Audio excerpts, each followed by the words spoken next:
ISKCON বা international society for Krishna consciousness, এটি 1966 সালে প্রতিষ্ঠিত হয়। এর প্রথম সদর দপ্তর ছিল নিউ ইয়র্কে, যুক্তরাষ্ট্রে।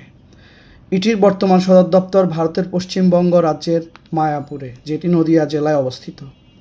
এই ইসকনের বিরুদ্ধে বাংলাদেশের আভ্যন্তরীণ রাজনীতিতে হস্তক্ষেপ, ধর্মীয় সাম্প্রদায়িক দাঙ্গা সৃষ্টির অপচেষ্টা, ইসকনের বিরুদ্ধে চট্টগ্রামে আদালতে হামলা, ভাঙচুর এবং অ্যাডভোকেট আলিফকে হত্যার অভিযোগ আছে। এই ইসকনের বিরুদ্ধে আরও বিভিন্ন ধরনের অপতৎপরতা, রাষ্ট্রবিরোধী ষড়যন্ত্রের অভিযোগ আছে। এমনকি গত কয়েকদিন আগে তারা টঙ্গীতে একজন মসজিদের ইমাম সাহেবকে বারবার হুমকি দিয়ে চিঠি পাঠাচ্ছিল। পরবর্তীতে তারা ওনাকে অপহরণ করে গতকালকে পঞ্চগড়ের ভারতীয় সীমান্তের কাছাকাছি একটি জায়গায় ফেলে দিয়ে গেছে। ওনাকে এখন উদ্ধার করতে একটি টিম ঢাকা থেকে গিয়েছে।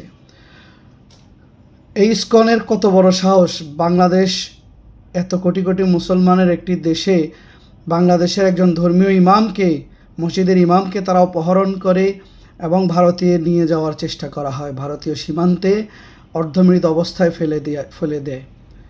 এই ইসকনকে নিষিদ্ধ করার জোর